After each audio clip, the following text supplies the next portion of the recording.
We're going to go ahead and hear from our race winner of today's 56th annual Coke Zero 400 and getting his first career NASCAR Sprint Cup Series victory and getting a victory sticker on his name tag there on his car. Ah, cool. Getting ready for the now for the chase for the NASCAR Sprint Cup. Aric Almirola joins us. He drives the number 43 United States Air Force Ford for Petty Motorsports. And congratulations to you, Aric. Thank you. Crew Chief Trent Owens, Competition Director Sammy Johns, and I believe we have the King on the line. All right. He's going to be on the line here shortly. Hey, booty. Hey, buddy. But what a day. 30th anniversary of the King's 200th historic win here at Daytona. And believe it or not, Aric, you're the 43rd driver to drive the number 43 car. No way. Yes, you are. And certainly the 43 car is the most famed, if not the most famous, one of the most famous cars, obviously, in NASCAR. So congratulations. Let's hear from our race winner, Aric Almirola. Got to victory lane. You're going to be in that chase. And just your thoughts about everything right now. Yeah, it's obviously really special. I've told everybody outside, and I'll say it again, but I couldn't have dreamed of a better place to get my first win. I said it last week. I went to Tampa to do a lot of pre-event media for Daytona, and I said, man, of all the places I could pick to win, I would pick Daytona because I grew up 2 hours away. I've sat in these grandstands and watched the Daytona 500. I've watched the Firecracker 400s. Me and my family have loaded up every Christmas Christmas night after we'd eat Christmas dinner, and we'd drive over here and get ready for kart week. From the time I was 8 years old till I was probably 16 years old, I'd race right outside this racetrack at the Municipal Stadium, go-kart racing, and would always come over here and check out the big racetrack. You know, that's what everybody always talked about. And as a young kid coming over here and watching, it just dreamed about what it'd be like to have a chance to race at the highest level at this racetrack. And not only have I done that, I've went to victory lane and all the history behind the car and the race car and stuff. I'm very appreciative of that and very cool. I think it's very cool that we won on this weekend. It's 30 years to the weekend that the King won his 200th race with the president here. So that's really special. But I'm a little bit selfish, and I'm more worried about the fact that I've won my first Cup race. So it's just so cool, and I'm so grateful for the opportunity that Richard and our owners have given us at Richard Petty Motorsports to go out and to try and be successful. And our sponsors have really stepped up in a big way, and it's just really gratifying to be able to give back to U.S. Air Force and Smithfield Foods and all the sponsors that took a chance on us and on our race team, on me as the driver, and to now be able to get them to victory lane, to be in the chase, and to be able to go race for a championship is really special, and our race team deserves that. We got a lot of guys that show up to work every morning at 6 o'clock and give their heart and soul to build the best race cars they can. So I'm so excited for those guys, just as much as I am excited for myself. Well, congratulations, and let me check, see if we did this right. But King, are you on the line? Still here, buddy. Well, congratulations, Richard. Congratulations. What a day. Just your thoughts now. Obviously, 30 years ago was a big day, too. But fast forward to the present, and just talk about this win here today for the 43-car Aric Almirola and the whole Petty organization. Well, really, 30 years ago is history, okay? And today is future. Today is the day. And so, to be able to win the race down there, win it for the Air Force, 4th of July, the whole thing is just great.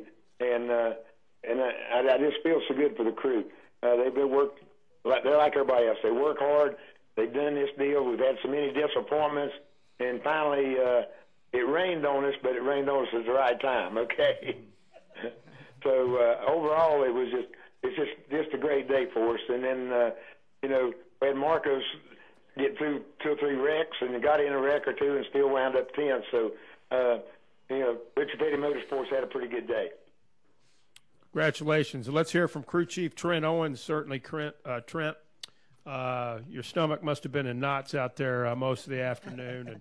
And just talk about all the emotion that goes through on a day like today when, you know, you kind of throw caution to the wind, I guess, at some points in time during the race. And obviously, you know, now you've qualified for the chase for the NASCAR Sprint Cup. And has it all sunk in yet? Not really. No, it was a pretty fortunate race for us. We got shuffled back, start of the race, and was at the tail end of the large wreck there, and then we were leading when the other wreck happened, I think. So put us in position. The pit crew did a really good job on pit road. They really kept us to track position that we needed, and Aric did a good job keeping those guys behind him because I'm sure with the rain looking over the turns that you know, people were trying to make their moves. So he did a really good job blocking those guys.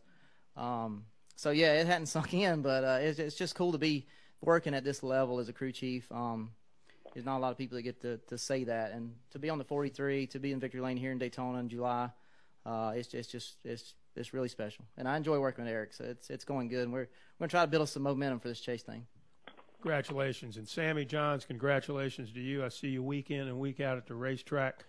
I know how hard you all work, and you know, it's just got to be something that you look back and say, wow, did this really happen? Congratulations. Talk about it. I appreciate it. Yeah, I'm having to pinch myself, but happy birthday, Richard. Oh, yeah, happy birthday. Yeah. Been working hard. You know, everybody back at the shop, I can't say enough for everybody at Richard Petty Motorsports. They've worked so hard to get here to this point. Worked really hard to get Trent Owens to come over to this race team over the winter, and told him that I thought Aric Almirola could win races, and they've been running so good and haven't had a lot to show for it. We've had a lot of bad luck. Kentucky, we were running really well, and we got in a crash there of somebody else's making, and just haven't had luck go our way, but it shined on us today. And I'm just really proud of everybody at Richard Petty Motorsports. They've been working extremely hard. Okay, we'll take questions now for Aric, Trent, Sammy, or the King. Please limit yourself, if you can, to one question, because I'm sure we're going to have a bunch. We're going to start right here with Holly Kane, right on the front row. And we'll go back in the back. We'll get George Diaz, and then we'll go to Bob Pockris. Go ahead, please. Please state who your question's for. My question is for Aric. Holly Kane, NASCAR.com. You alluded to this, but this is big for you on so many different levels, but also getting that win and into the chase. And could you talk about it? And Trent, you may have a little something you want to add to that as well. But this is huge in terms of the chase as well. Yeah, it is. And I've been asked a lot through a lot of different media and stuff throughout the year. You know, everybody asks, well, what's your thoughts on the new chase format? And I've said from the very beginning that I thought that it's a really good thing because it gives 4 more teams an opportunity to go race for a championship. It gives 4 more team sponsors more exposure. And, you know, and now we're going to be a part of that. Our sponsors, you know, U.S. Air Force and Smithfield Foods and all the brands that they have and STP and GoBowling.com, all those people put in a lot of money to sponsor our race car. And so now to have the opportunity not only to take them to victory lane, but to be able to go and race for a championship and get that added exposure, because everybody knows that sits in here, if you're not in the chase during those 10 weeks, you don't even get talked about unless you're winning a race. So it is really cool to be able to give back to those people, because they were the ones that took a chance on me, took a chance on our race team, and you know, put up a lot of money, you know, to take a chance on us being successful. So I'll let Trent talk about what he's going to do to gear up for the chase. I just get in and drive, and I've been really fortunate to be able to drive his race cars. Like Sammy said, we did a lot of persuading to get him to come over to our race team, and it's really been a lot of fun. We've had really good cars. We've had our weeks where we've not been that great, but for the majority of it, I feel like we have done the best job that we can do, and we've made the most of what we have to work with, and that's what I'm most proud of. And we were just talking in Victory Lane. We've been fretting over the fact that, man, if we wouldn't have wrecked here, and if we wouldn't have wrecked here, and if we wouldn't have wrecked here, if we wouldn't have had this happen, we'd probably be like 11th or 12th in points. Well, you can't go back and you can't fix that, but this fixes everything. Let's go to the back, George Diaz, and then Bob Pockris. Yeah, Aric, back here. Congratulations, George Diaz with the Orlando Sentinel. Can you, where specifically were you when you found out that you won? And I imagine, can you take us through the last, whatever it was, 15 or 20 minutes before they called it? I guess you kind of had your fingers crossed or whatever mojo you had going on trying to see. Yeah, I was doing a lot of hardcore praying, hoping that the good Lord would just open the skies up and let it rain. Because, if we would have went back racing, I still think that we had a good enough car to have a shot to go up there. I don't think this was handed to us by any means. So let me be very clear on that. I felt like we had a good car. We had a really good car down here in February and didn't make the most of it. We got caught up in a big wreck. We came back down here and had another good car. And, those last two restarts, Kurt Busch and Austin Dillon and Brian Vickers and all those guys, they didn't just let me go. They saw the rain coming too, and we were all racing for it. And we just had a really fast car. Our Ford Fusion was fast. Doug Yates, everybody at Roush Yates, does a really good job giving us awesome horsepower. And we were able to stay up front. And Trent did a great job with his strategy. We took fuel only and 2 tires, and I think our left side tires had close to 100 laps on them. So, that was a really good job on his part to keep us up front and keep us with that track position to stay away from the big wreck. And then not only that, but to have a good enough car to stay up front when it counted. I was on the pit box because I wanted to be. I at first I sat down by my car, and then I was kind of lonely down there, to be honest with you, because it was just me and my PR person Heather. Not that Heather's not good company, but I wanted to be next to my guys just in case that it did get called. I wanted to be near them to celebrate with them, and then I wanted to be over at our pit box so I could watch the weather radar. I wanted to see what was going on, if there was storms building behind it or not.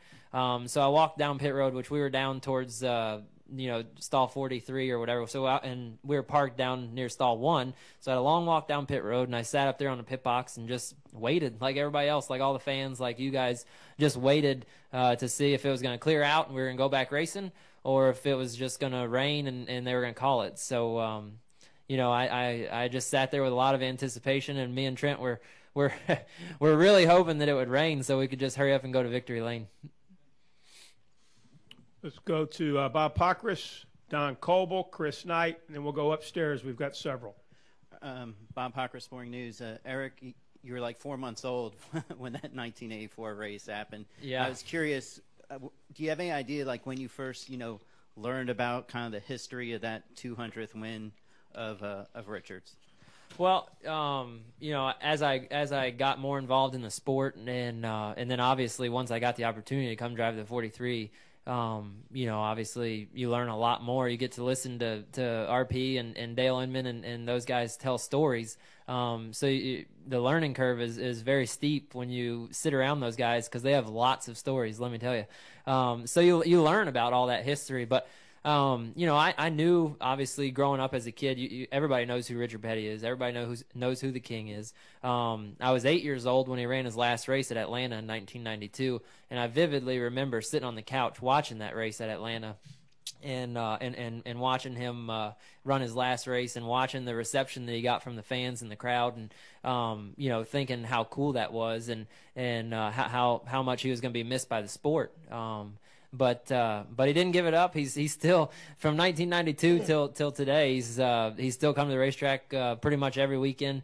He was here this weekend and decided to go home. So I hate it that you're not here, boss. But it's really cool to know all that history, and to realize that the 43 car is without a doubt the most famous car in our sports history, and to have that opportunity to drive that race car has been really special from the day that I stepped foot in it. And all I wanted to do from the very first time I drove it was get it to victory lane. And it took 2.5 years, I guess, but I finally did it. We'll go Don Coble, Chris Knight, and then load them up in the press box, please. Don Coble with Florida Times Union. Real quick, were you born at MacDill? No, Eglin Air Force Base. Oh, Eglin. Okay. Up near Panama City. Okay. You said that you grew up in these grandstands watching the 400 and 500. What was the first race you remember coming to here?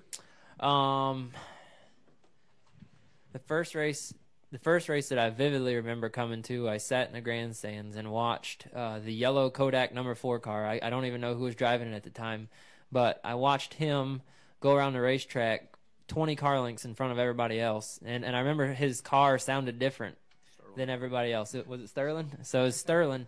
And I think it was the Firecracker 400. I came that year. I have no idea what year it was, but I remember watching that race, and I sat in the grandstands off of Turn 4 with my family, and I remember thinking to myself, not only was this cool, but how could that car be so much faster than all those other cars? And so that was my first trip here to watch a stock car race. And then we came several other times after that for the Daytona 500 and for the Firecracker 400. But that was the first race that I ever came to and sat in the grandstands, and I do remember it very well. But more importantly, you know, our more that sticks out in my mind is all the times that I came down here the night after Christmas, or the night of Christmas, and we would drive our truck and trailer over to the LPGA Municipal Stadium to go-kart race at the go-kart track there. And we would come over here because the go-karts were racing the road courses and stuff here. And we would come over here and check out the go-karts that were racing the road course races and during the day.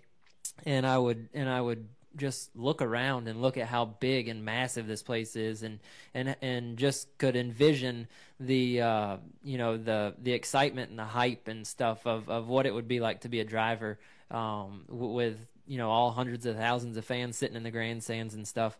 So I would always kind of dream about that and think about what it would be like to have that opportunity. And then, you know, not only do I have that opportunity now, but I've gotten to go to Victory Lane in front of all those people. So it's been a really, really cool, you know, path that I've taken to get to here, and to get my first win at Daytona is unbelievably special. You guys, words don't even describe it. You guys don't even know. Chris Knight, and then we'll go press box.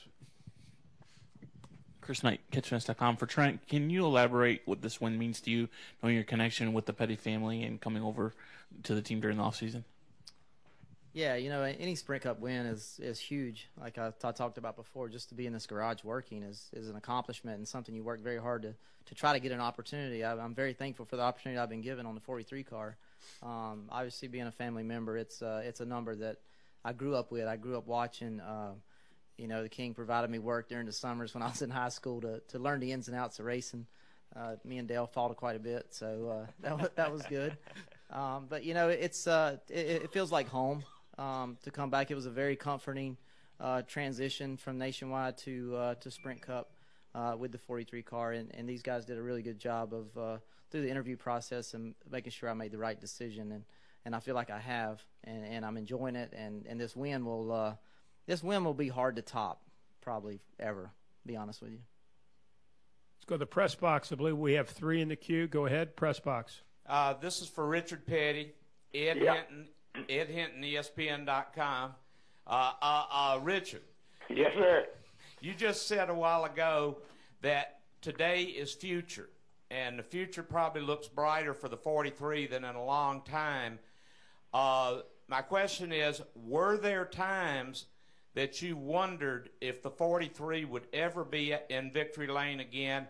And if so, then when did your hope start to come back that you could win again? Well, you know, you've been around me long enough to know that I don't never give up on anything. And like I said, it might have been 30 years. I guess last time I won a race was, what, 99? You know what I mean? But if you look back at the history and your Petty Enterprises, all the turmoil we've been through in the last 7, 8 years and all that stuff, I never give up on the thing. So it was one of those deals that I said, okay, if I keep working at it long enough, you know, we're going to be able to overcome all this. And just winning one race doesn't overcome it, don't get me wrong. But it puts you in a higher speed track, and you know you can do it. The crew knows they can do it. The drivers know we can do it. And so I think it's just going to make it that much easier for us to go from here. Everybody's got to have a start, and I think this will get us started pretty good. Go ahead, press box. Tony Bullock, Courier Tribune. This is for Aric. Aric, could you just talk about your personal feelings with this victory as a driver in this series? Because a lot of people that follow this series may really only remember you as being the guy who got a win in the Nationwide, but you got pulled out for Denny Hamlin. Yep. I didn't get pulled out today. So I wasn't there. Yeah. Yeah, It really is. Now I want to go. Can I run some nationwide races so I can try and win a nationwide race? I'd love to be able to have that opportunity to say that I've won in all 3 of NASCAR's top series because I've won a few truck races. So, it's just really, it's really surreal to be able to not only make it to this level. I think about this often, actually. There's one of 43 guys that get to do what I do on Sundays and race at this level. And I feel very, very, blessed and lucky to have this opportunity to race at this level and not only race at this level, but really compete. We have our off weekends, don't get me wrong, but for the large majority of the races, we run in the top 15 on a regular basis. And I think that is a very respectable feat. Obviously we're not Jimmy Johnson. We don't win every week and run up front every week, but I think that what we are accomplishing and what we're doing is extremely respectable. And so, I feel really good about myself as a driver. I feel like I'm the best race car driver I've ever been today, and I feel like I continue to get better as every week. And having Trent Owens, work on these race cars and the group of guys that we have, they bring me the best race car they can bring me to the racetrack every single weekend. And Sammy touched on it, but like last weekend we went to Kentucky and we weren't that happy with our car in practice, and we weren't that happy with our car after qualifying, and Trent made some changes for the race, and we went up and ran in the top 10, and we were running 7th when we wrecked. Michigan, we had a good car, and we got involved in a wreck. And one that sticks out in my mind is Dover. We were miserable. Like, we were absolutely miserable through practice and through qualifying, and Trent made a lot of adjustments to the car for the race, and we went up and ran inside the top 10 most of the day. So I've just been extremely proud of this race team, and really I realize how fortunate I am to do what I do at this level, and to realize that not only am I one of 43, but I kind of feel like I'm one of 15 or 20 every weekend. So that's a good feeling. Let's stay in the press box.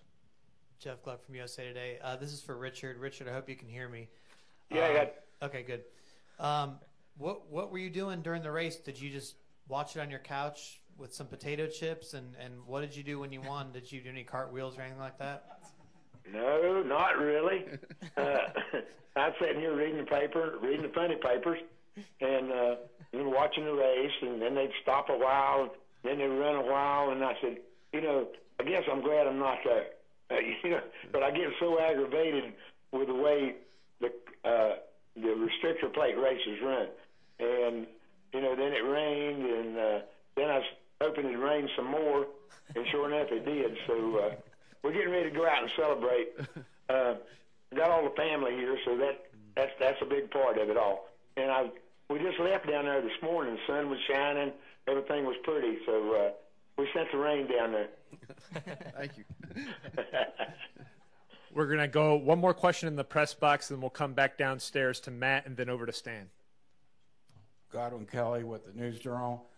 This is for Aric. Aric, the lap that you passed Cart, can you describe that lap? I mean, did you just take us through that lap, and was there a lot of chatter between you and Trent on the radio? Not really. I could see it for myself. He didn't have to tell me what the radar said. I could see how dark it was getting on the backstretch and in turn 3. So I knew that the rain was close, and I knew we were past halfway, and I knew that it was time to go. Trent had got me in position to be up front. Our pit crew did a great job on our green flag pit stop to get us out in second behind Kurt. And so when we took off on that restart that we had for debris or whatever, I just made sure that I side drafted the heck out of him and stayed right on his door so he couldn't get away from me. Because I knew that if I could just run side by side with him for a while, the outside lane kept prevailing, it seemed like. So I was actually shocked when he took the bottom. I thought for sure he was going to take the top. So when he took the bottom, I was actually excited to have the opportunity to start on the outside of him, because I felt like that's where I wanted to be. And then the couple restarts that I had the opportunity to choose where I wanted to start, I took the outside, and we just had a good enough car. I could side draft him and then get away. And I had the 55 pushing me which gave me a good shove to get out in front. And then once I got out in front, I just tried to work both lanes. And I've watched a lot of guys like Dale Jr. and Jimmy Johnson and those guys, on tape, rewatching races and stuff, watch them lead the race and watch them maneuver the lanes and try and keep both lanes side by side, so that way they don't gang up on you and get a run. And I just did that. It's kind of like Cole Trickle where he says I've watched on ESPN. That's kind of what I've done. I've studied old footage, and I've never really been in that position. I've led some races, but when we were down here for the Daytona 500, we led just a couple laps before we had to pit. But I've never really led a cup race like that, especially when it was getting down to the wire. And so I guess looking back at all that stuff kind of helped. I'd say. Okay, we're going to come back downstairs to Matt and then over to Stanley, and then we'll finish up here with Terry. Matt Weaver, PopularSpeed.com. I'll let you ask a question, Jeff. It's okay. For Trent and for Sammy, both of you guys, now that you've close to locked yourselves in the chase, is there time to kind of put the testing approach towards the chase now, or what is y'all's approach for the rest of the season? Well, I think that we got to continue to gain our points each and every week. Most because if there's more than 16 winners, if another phase comes in. But yes, as chase time gets near, and if we're a lock in at that point, there haven't been as many winners as needed with so many races out, then we'll definitely start to focus on maybe a track we need to test at during the chase rather than doing one to try to get into the chase. Because our mindset when the season started was it was all about wins, right? And then we started to gain some points, and then we had to start paying attention to points because it didn't look like that many different winners. And I'm sure we're not one of the figured ones that's going to win a race, so we kind of extended that a bit. But I think if we continue to focus on just gaining as much points as we can, our best thing to do is try to build momentum going into the chase and try to have a hot hand going in, because that's really what it's about. No different than your basketball tournaments and stuff. Whoever gets the hot hand going in gets it all the way to the end, and that's what we got to do. We still got our 9 team. Yep. We've got a test scheduled for Watkins Glen right now with both Aric and Marcus. So, obviously Marcus will be one of the favorites there. So we're looking forward to getting there and testing and seeing if we can't have both the 9 and the 43 in the chase. That'd be so awesome. But, I want to also thank Richard and Doug Bergeron and Andy Merstein.